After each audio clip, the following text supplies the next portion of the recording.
I'm not. I'm not nervous. I don't know. Well, you know what's weird is you know how I get really excited, or when I get really excited, I have to poop. So like How I many times? three, three before this call. Like I'm just been so excited.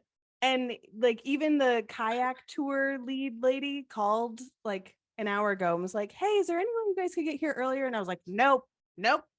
I got Modern Woman. Today's Modern Woman Wednesday. So I got That's shit to so do, funny. I'm just glad I literally have shit to do. literally." I'm glad that I have that effect on you because Yeah.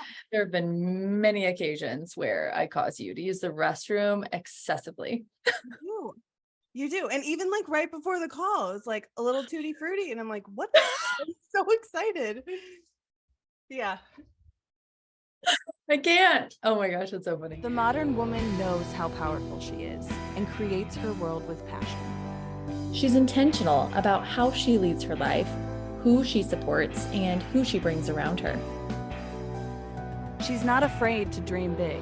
She defines success for herself and pursues what's on her heart. Even when we don't have all the answers. Okay, well, speaking of But that, our lives look so different now than they did even a year ago. yes, it's insane.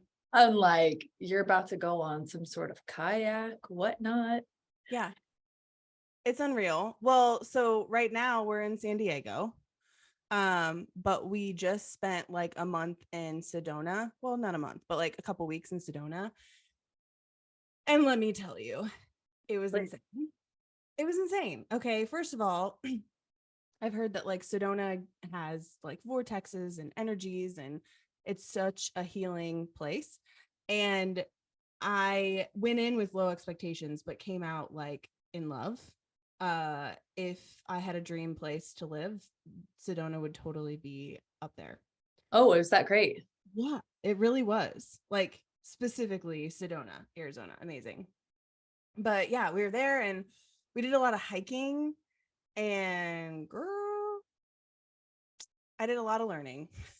So I'm fairly active, like we ran a couple times. Remember that one time when we ran and I puked? But no, but like honestly, we're like Jordan and I both are like fairly fit. Yeah. Um, but with the hikes, and we usually just stay on like easier trails, right? And like in Sedona, it's like real hiking. I mean, there's easier trails too, but like we tried to push ourselves a little bit more. And did we? I probably cried like 3 times, literally, What? which is wild. Like, cause I was like, okay, when you think of healing, we always talk like, I don't know, I feel like we always talk about it in such a like positive way, which it is. But like I released so much trauma subconsciously doing the things and being around, like being in Sedona doing these hikes. Like, for example, I don't know if you've ever heard of Cathedral Rock. That was the first one that we did. We met up with some friends and stayed in an Airbnb over New Year's. And they were like, we've been here before. Like, you got to check out Cathedral Rock. And so we went with them. And it was the first time I ever did a rock scramble. Do you know what those are? I didn't know what they were.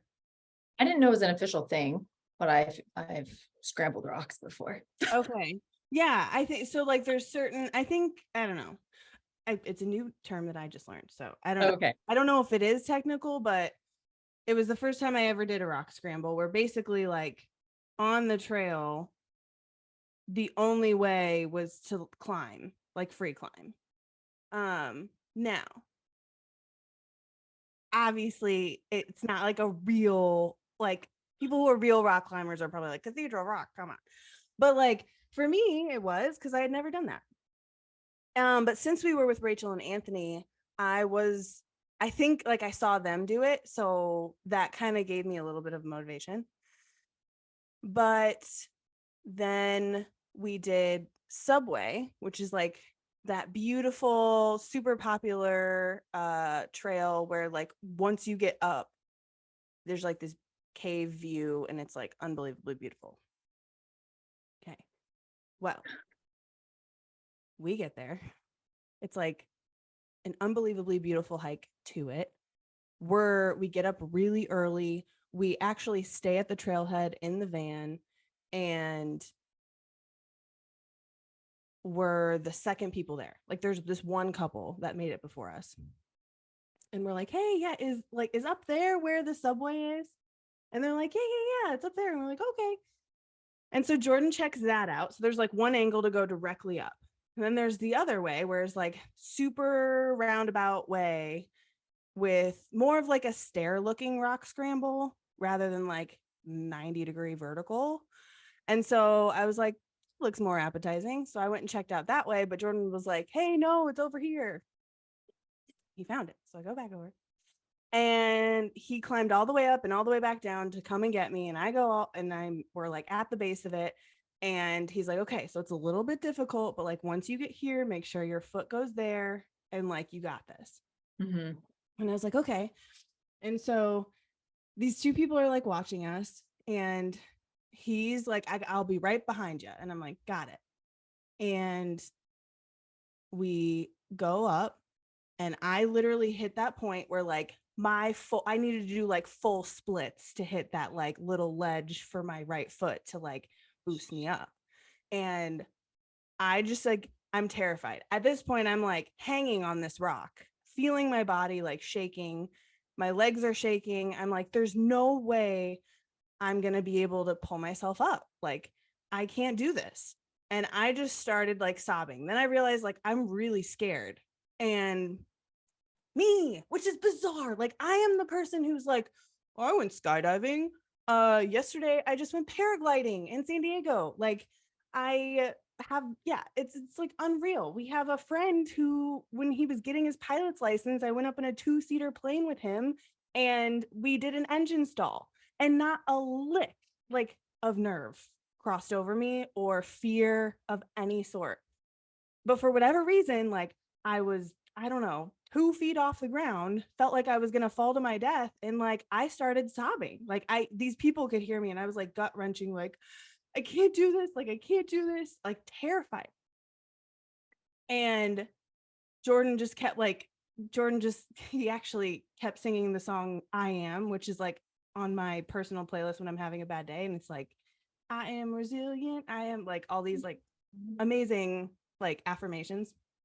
Anyway, so he was just like he was like chanting this to me while I was like sobbing, like I can't, and he was like, you can do anything, like you got this. And I literally lifted my body. I'm gonna cry. I literally lifted, like I got up there sobbing, like I was just like, oh, I'm so scared, I'm so scared, I'm so scared. Like literally the epitome of doing it scared was that moment. And I got to the top, and I was like, I just was like breathing and like gathered myself and just was like, first of all, amazing view.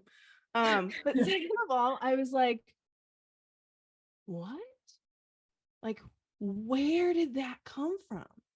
Like, I am the first person to say that I'm like confident, that I believe in myself, that when life hits the fan, like I know how to see the good. I'd never, I never understood, and I never thought that like that it was unreal. And there were a lot of things that I needed to unpack, but that was one of 2 hikes. The second hike that we did was similar, and I got a little emotional too, and was just like breathing through it and really nervous. And I ended up realizing that this was a lesson and that I am still learning how to trust myself. Oh. That was it. Like, that's the difference. My friend who's like piloting the plane when we're doing an engine stall, I have full faith in him. I'm just like, yeah, he's got it. When I'm paragliding tandem, the pilot behind me, I'm like, yeah, he's got it. He knows what he's doing. Like when I was skydiving tandem, he's got it. No worries. This is insane. Look at these views. But when it was me in that mountain, like Jordan was there with me, but it was me. Like it was my brain. I was faced with all the impending thoughts, and I had to choose. Like I had to trust myself. Like it was me and my brain and myself and my body and my strength. And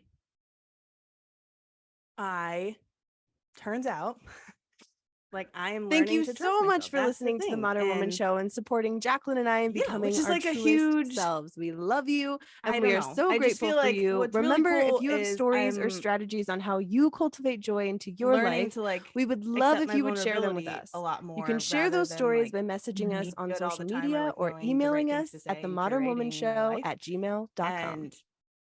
And I feel like I've been doing a lot more activities that have created an opportunity for me to learn more about myself. And this was one of them. It was insane. Oh my gosh. That's incredible. So many people go through life and never have that opportunity. Right. Right. I definitely identify with you there. Although I do get emotional in hard workouts. I will tell you that. And I will say too, because initially when you were talking, I was like, oh yeah, like a tough workout. That is great for releasing any kind of emotions or pent up tension or whatever. I do it intentionally all the time to get the cries out. Sure. Like, why are you crying while working out? I was like, because I just need to let it out. Right. No, totally. And I feel like a feeling that's similar to that is like when you're on a roller coaster and you feel all the things and you just want to like scream when you go down, like similar. I think it's like that release of emotion, but this was different. It was like not, I mean, it was, but like, because of that. right. It was like, I was fully capable. Do you want you, Bri? Do you? Right. Right. Right. Wild. That's insane. Thank you for sharing that. So yeah, that was a really long story, but talk about transition. I was like really excited to share that with you of just like, oh my God. Okay. So I am on the path of fully trusting myself. And and I think that's like transitioned into, and we've talked about this too, like in previous episodes when we're talking about our relationships and stuff, and how that's like shifted for both of us, and specifically when you're around your 30s, like it's fairly common to expect some shifts in your life. That Saturn return, it'll get you every time. Yes. And one of those being relationships. And so I think this is just another example of like how trusting myself has also translated into like my relationships with people and how I treat my career and how I treat my professional life and my family members and my colleagues and my friends. And yeah, I think it's interesting how so many aspects of how you see yourself really reflect out in your world, which yeah, we know and we've talked about a lot too, but it's like it's different when you're experiencing it and going through it. So that was a couple weeks ago, 3.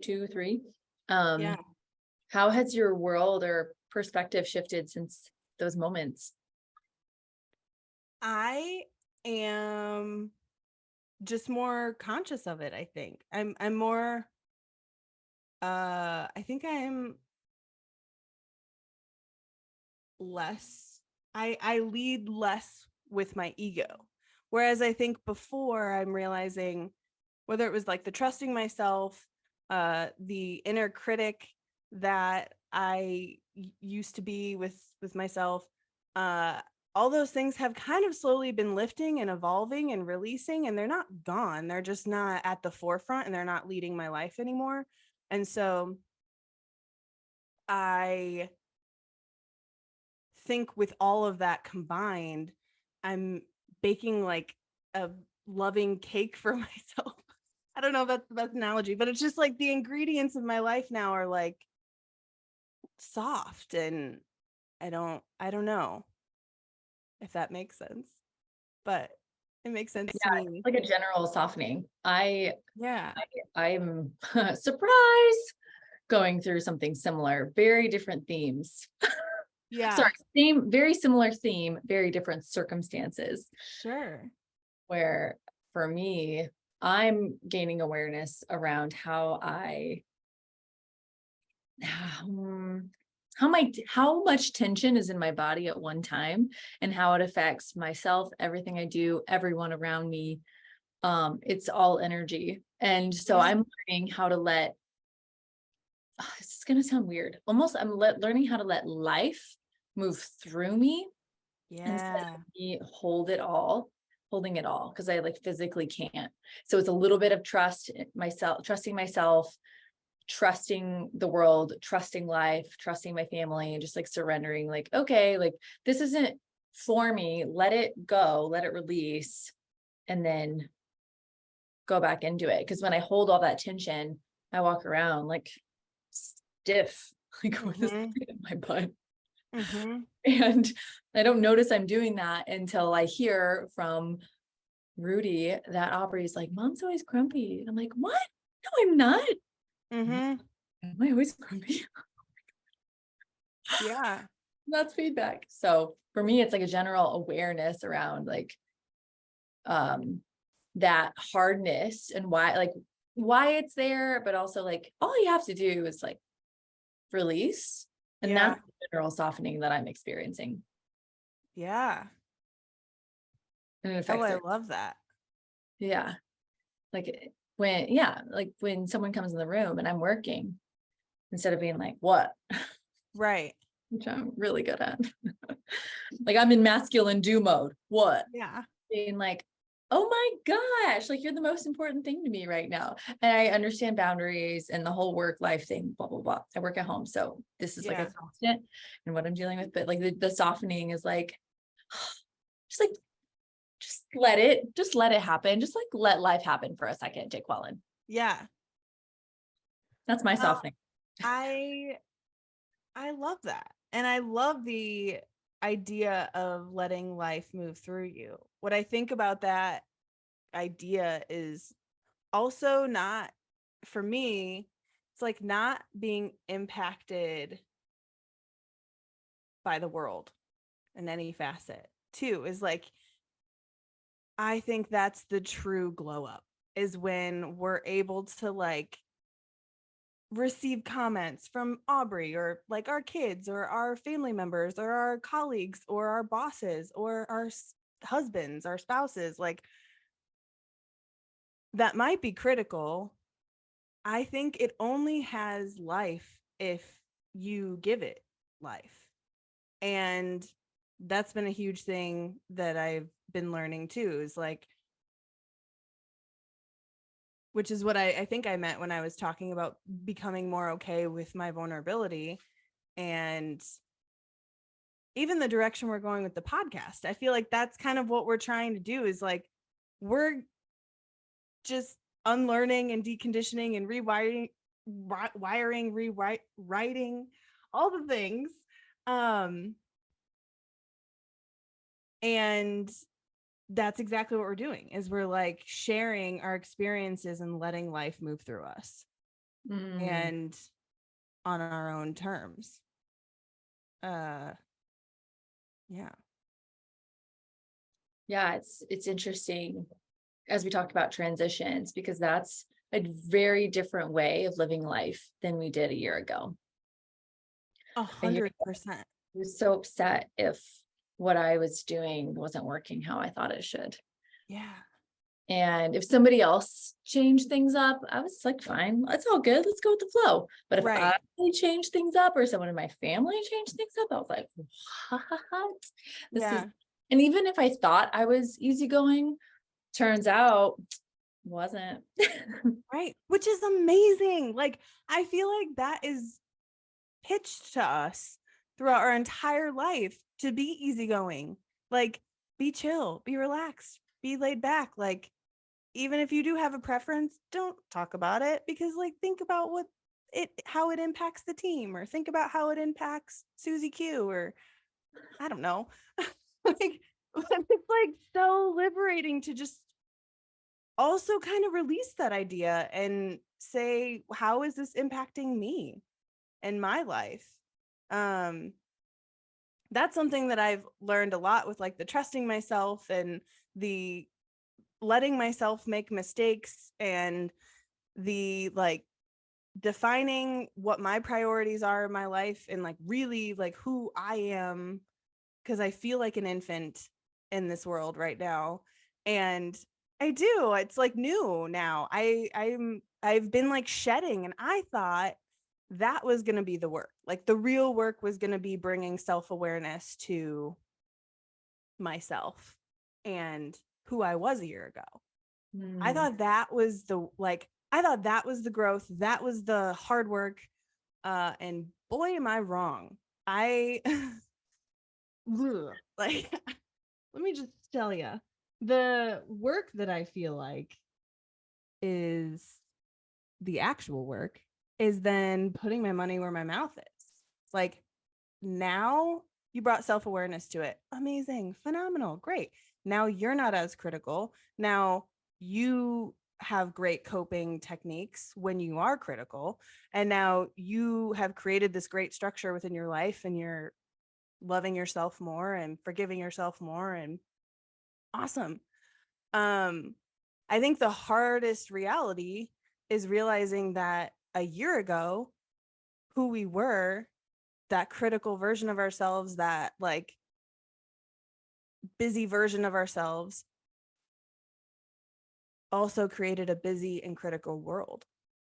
And now when we're invested in different priorities and in a more loving world, I'm kind of rebuilding that, I feel like. And realizing how much of the like my community and how much of my reality I let be critical because I was critical of myself. Oh, And so good. yeah. Yesterday, I got a gift in the mail. It was a book. I was so delighted by it. I did not expect it. Jay Shetty sent me his new book, 8 Rules of Love, just came out. Yeah. And it was, I mean, it's going to be a great book. I haven't read it yet, but part of the reason why it was so delightful was the packaging. Okay. And when you open the box, there's a mirror on the inside of the lid when you open it, and you look at yourself, and there's a pin sitting right there, and it says, write one thing you love about yourself in the mirror. And it says, do it here, or you can do it in your mirror that you look in every day, and say that thing that you love about yourself to yourself out loud. We've heard this mirror concept before, but what was so interesting to me in that moment is that I went to answer, and my answer was, I think it was something like around like resilience or something, like I'm so resilient, or like I'm such like a warrior or something like that. And I was like, what if something I loved about myself didn't have to do with what I could do? Like, what if it had to do with something I was already without trying or doing much of anything? And it took me a second to answer that question. And then I got emotional. That's amazing. And I'm still emotional. And I thought about it this morning, and I was like, what? Like, why is this so hard?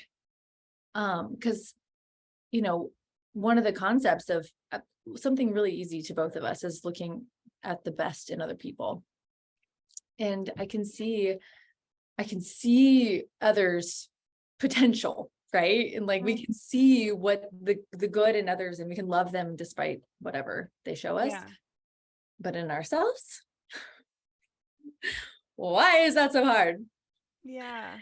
And so I've actually been thinking about that all day. It's like, I mean, I can now like genuinely list things I love about myself that are great. But like, why is that so hard? It seems like such a simple task. And it's like, okay, that self-trust, self-love. I'm still in transition there. And it was a really cool way to bring that awareness forth. Great job, Jay, on that. Yeah. Brilliant. Also excited to read the book. But yeah, it's like, we know the concept of your relationship with yourself really impacts your relationship with everything and everyone else. And here we are like, oh yeah, we have a fine relationship with ourselves. We take care of ourselves. We do this, that. And it's like, what are you really saying to yourself? Right. Subconsciously. Right. And I think one of the things that I always thought is when we are more intentional and invested on loving ourselves, that the world will just be more loving. And that's not always the case. Not in a negative way, but just like you really then every day have to love yourself. It's not like just bringing that awareness of like, oh, releasing the hateful versions of yourself. It's like every day you have to create systems and resources for yourself to tell yourself you love yourself. Like whether it's you're hiking Cathedral Rock or, you know, or you're just in the grand scheme of things of life and I don't know, like you get criticism from your outside world. You have to be able to like figure out how what is important to you, what loving yourself really means, and still continue to navigate that. And I think I was a little ignorant to that. I just thought like, go Bri, like when I set a boundary, people are gonna be like, oh, Bri, good job for setting a boundary. Like obviously I'm being dramatic, but I don't know, you kind of think, you know, that like then when you're more loving internally, that instantly reflects in your world everywhere. And I have realized that it's daily work. It's like it's daily, like waking up every morning and saying, yeah, what do I love about myself? And constantly reframing like you did, which is amazing, by the way, to literally be like, I'm a warrior. You are. And like, it doesn't always have to be achievement. It doesn't always have to be like a do thing. It's like an existing thing. Like just by existing, you are worthy of unconditional self-love. And that's a concept that is new. Completely. Something I'm unlearning that I thought I unlearned. Obviously, there's still in the works, is the concept of self-abandonment. And makes me really good at a lot of things in terms of being service oriented and supporting others. And it also allows me to forget to think about myself and just not even cross my mind. And I thought I had unlearned. However, yeah, this brought that reality to life. And so self-love isn't always, I mean, it is affirmations and consciously thinking about things. And it's also reminding myself that in moments where there's tension or there's a lot going on, that breathing is more important than getting on the meeting early. Yeah. Nothing wrong with being busy, and there's nothing wrong with having a lot going on in life. That's beautiful. But me forgetting to breathe, me not taking care of the daily stuff, like, come on, Jacqueline. Come on, Jacqueline. Those are the little things where it's like, okay, habits are strong. And then I'm like holding all this tension. I'm like, what? Why am I feeling this way? Why am I coming across as like this tense person? Like, oh yeah, because you haven't taken a minute for some breathing since early this morning and you've been flying through your day. And so, yeah, those are just little ways that I'm like realizing that the way that I treat myself is going to really impact not only my energy, but the way I interact with the world. Yeah. Yeah. It's like little tweaks. Right. Amazing. Yeah, it's not like groundbreaking, but when you realize it for yourself, you're like, oh, that is the thing. Yeah, awareness is beautiful, but then it's like, what do you do with it?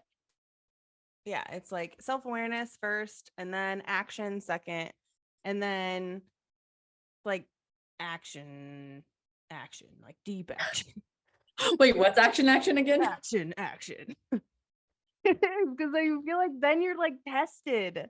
But I don't know. When I think of that too, like I vividly Tested. Yes. so it's like action. Because it's like self-awareness. For example, I'm critical of myself. I was like, right. Well, I still can be, but you get what I'm saying. So it's like bringing awareness to the fact that I was critical. I had a huge inner critic. Then the second step is next time I'm critical of myself, I bring awareness to that in the moment, which is huge growth. And instead of being critical, have compassion. And then the third step is others being critical of me. So now I'm just existing in a loving way and loving me. And now it's like, oh, well, but I really cared about what people thought about me. I really cared about others' feedback. I really cared about that. And so now it's action. And now it's not you being critical, but when other people are critical, now it's a different kind of test with your inner critic, because now you either can give life to that and say, oh, I am X, Y, and Z, or I am unloving if I do this, or not. Or it's just like, okay, thank you for that. And I'm still loving and I move through life and it doesn't. That's like action. In I my, love the term. I think it's brilliant. yeah. And then it's just like, and then you combine it all. Like I feel like the fourth step is just like fully embedding it in your life and just like being able to move like confidently and, you know, The giving last step yourself, is the yeah. love up. Yeah. Yes. I love that. We got there eventually. Right. Oh, okay. I mean, yeah, you said it perfectly. That's a great example to highlight it too, because yeah, you get tested, got to go into action mode. And then, over time, it's the level up. And then you're like, oh, wait, I used to not exist this way. Mm-hmm.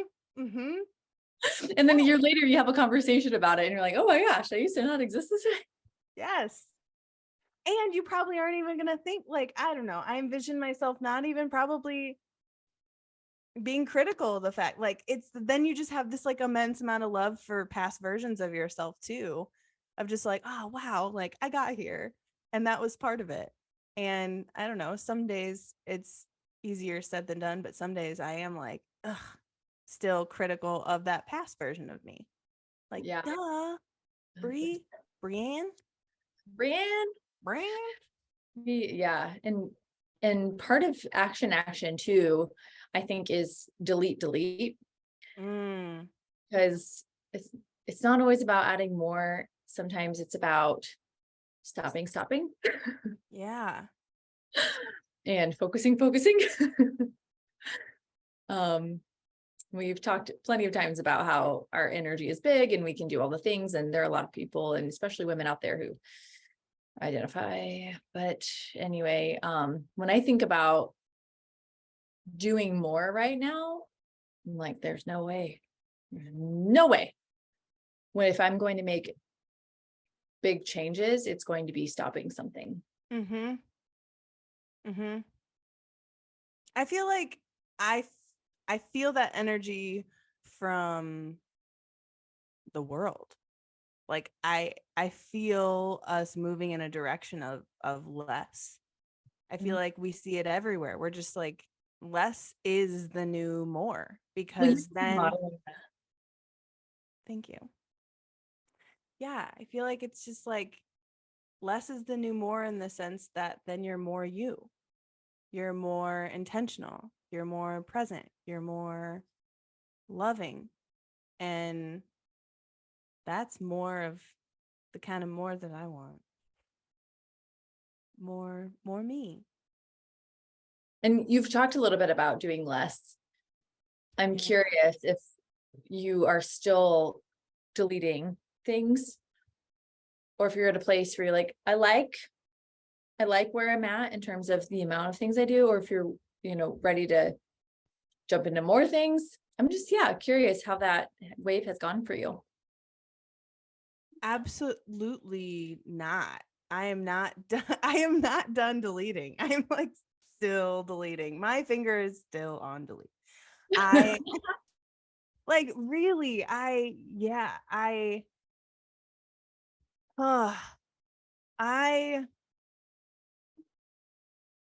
have so much compassion for my past self but I have to say that I just think I'm moving through my life as my 10-year-old self in a weird way, but with the like wisdom of the life that I've lived. And I keep thinking back, like that's been a tactic that I've been applying to life, is like thinking back to my 10-year-old self and being like, you know,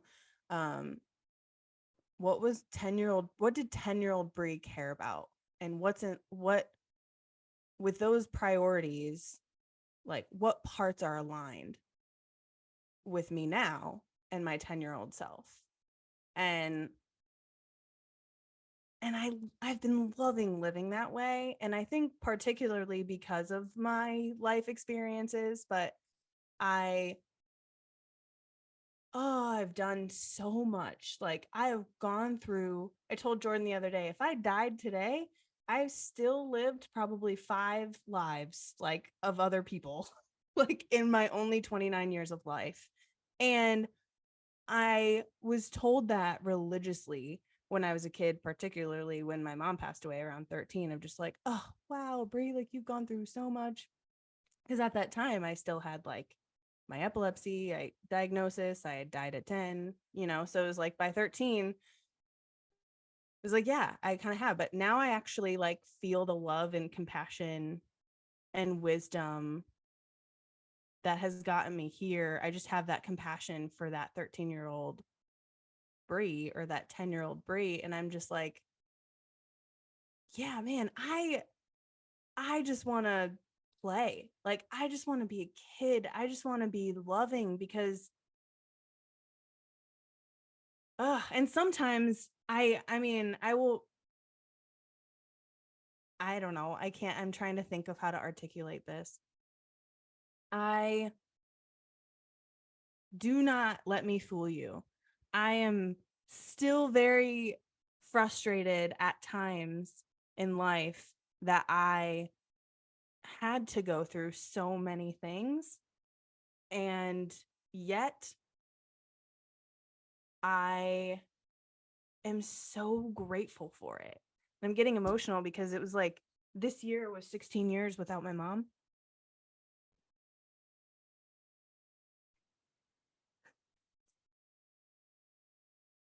Unreal. How loving of a person I become with that pain. And like, obviously, if I rewrote it, like, you don't wish that upon your greatest enemy. But for the first time, I was able to say how grateful I was for my grief, like how grateful I am for that pain, because now when I'm loving to myself, it means so much more to me. And I feel like that's just reflecting out into my world too now, because I don't know if I would be as loving as I am had I not gone through every part of my life, like the good, the bad, all of it. So, yeah. Thank you for sharing that. Yeah.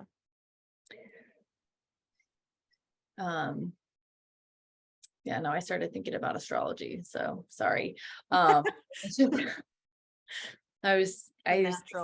I know, forgive me for jumping there, but it's, I think in systems and maps a lot. And when I think about what I know about your astrology chart and mine, and how it just highlights different areas of our lives and where our wounds are and different circumstances that, lead to those. I mean, it's for our growth. And yeah, I mean, 16 years is more than half of your life. I know. That's wild. Yeah. And I remember thinking when I saw you post and I talked to you very soon after that day, And yeah, you were actually in celebration. Yeah. And that's incredible. I was like, I remember saying, I was like, I'm so proud of you, like not in a weird way. Because that took a lot to go through, to witness it, to feel through it, to see it for what it is. Again, not easy. Like you said, don't wish it on anybody. And I can't pretend like I know what that feels like. Mm-hmm. Um, But I think it goes to your point, like you said today, the episode of parenting our kids while reparenting ourselves, one of your quotes was like, no matter what your like story is, no matter what your child version story is, like you can rewrite it. And I mhm. think that is kind of your quote in action, is just like, is really being like grateful for that grief, because you do hit a point where, well, at least I've hit a point where I've realized that I get to create the script. So I can be like, I get to just I get to choose, like I get to write the impact of my experiences, and I get to choose what I do with that. And yeah, I am not sure. I don't know. I think to tie it back to your question of like, are you still doing less? I think what made me think of that was, and oftentimes when I catch myself being really busy or catch myself caring a lot about achievement or material things, and kind of retracting to the older version of me, I I think about, I reframe to like things like losing your mom, like getting cancer, like life is always going to happen. Like life is always going to happen to you. And so I think in those moments now when I feel like what I care about is this thing, I now reframe to think about the moments of pain that I've gone through, like the hardest moments of my life, and been like, what did I care about then? And that's kind of helped me create and start rewriting what my priorities are in this version of me. Because then is when you don't really care about anything else. Like when you're in so much pain, your brain isn't consciously thinking of like, yeah, I really like a Starbucks. Like, I don't know. But you know, like you're not thinking, you're like, I want a hug. I want to call a friend. And it looks different for everyone, but for me, like I wanted love. I wanted compassion. I wanted empathy. I wanted forgiveness. I wanted community.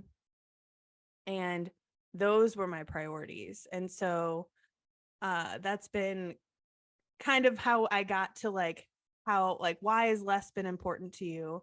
And thinking about like it being 16 years since my mom passed away, because that's kind of been the new process in my brain, and the new framework is like, yeah, on how, I don't know, the framework on creating my new mission statement in life, I guess. Reflecting on what really matters. Yeah, right. Yeah. Because at the time you're thinking, I just want to fill this hole in my heart. Right. Let's go away. What Right. thing? And sure, you can band-aid it. Yeah. But what's really going to fill it is, yeah, connecting. It's always connecting. Like connecting to yourself, connecting Yeah. to time, connecting to people. And so if you do fill your time with those things, it's probably well Mhm. worth it. Yes. Yes, it is. Yeah. Oh my gosh, that's amazing. Thank you so much for sharing. Well, you've been transitioning beautifully, Bri. Thank you. And so have you. And I feel honored to be doing this with you.